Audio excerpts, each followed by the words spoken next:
Why does God allow good people, those who pray and strive, to hit rock bottom and lose almost everything before receiving an answer? This is the question that gnaws at our hearts when we see evil prosper, and our faithfulness seems to bear no fruit. This story is a dramatization, but every tear and every doubt captured here reflects the real struggle of thousands who today feel their faith crumbling in the silence. Elijah did not receive a miracle on the first day his business shut down, nor in the second month when debts began pounding on his door like a relentless hammer. At first, he prayed with the excitement of someone expecting a rain of money from the sky, but what he received instead was an arid desert where every step felt heavier than the last. His friends stopped calling, his pantry was stripped of luxuries, and the only thing that grew in his living room was the echo of his own doubts as he stared at bills he could not pay. There was no giant hand coming down from the clouds. There were nights on his knees where Elijah had to learn to swallow his pride and accept jobs he once considered beneath him. God was not fixing his bank account right away. He was tearing down his arrogance and rebuilding his character on a foundation money could never buy.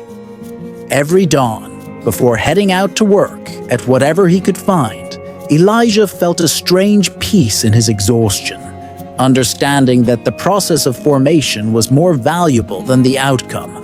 2 long years of constant no's and doors slammed in his face followed, forcing him to rely on daily provision rather than his own master plans.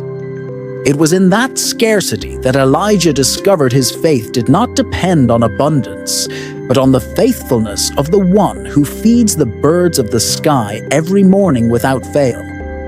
His miracle was not a bag of gold found on the street, but the transformation of an anxious man into one who walked with his head held high. Finally, when Elijah no longer sought the miracle to boast of his success, but to serve others, an opportunity opened that fit perfectly with his new maturity. It was not luck, it was the culmination of a pruning process in which God waited until the heart was ready to handle the blessing without losing the soul. Today, Elijah not only has what he needs, but an unshakable faith that no bank can take away, because he understood that the true miracle was the journey. The Bible teaches us that God is not a wish-granting ATM, but a Father who cares more about your holiness and character than your immediate comfort. Elijah's journey reminds us that true faith is not measured by the speed of the answer, but by the ability to stand firm while the answer unfolds over time. God uses crises not to destroy us, but to empty us of ourselves and fill us with His strength, because a blessing without character becomes a curse. We must understand that God's silence is not His absence, but His way of working deep within, where no one else can see, preparing the ground for something greater. An instant miracle feeds the ego, but a miracle forged through the fire purifies the heart and prepares us to sustain what God will give. Embrace the season, stop fighting against the desert, and ask God what lesson you are meant to learn in this place of scarcity. Do the small things. If the big door is closed, serve in the small with excellence. Faithfulness in little things is the key to much. Filter your voices. In the midst of the trial, do not listen to those who judge you for your situation, but to the word that upholds your hope. Lord, today I place in your hands this person who is listening.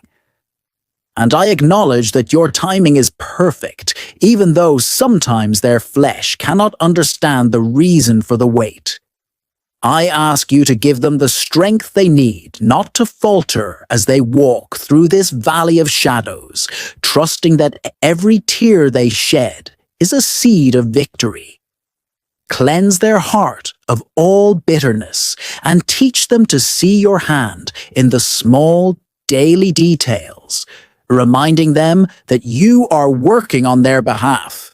May they receive the peace that surpasses all understanding, and may their faith not depend on what they see, but on the authority of your word. Amen. If this video touched your heart and gave you the strength you needed to keep going, comment the word pros to show that you are standing firm in faith. Don't forget to share this message with someone who is about to give up, and follow us so we can continue building our spiritual life together day by day.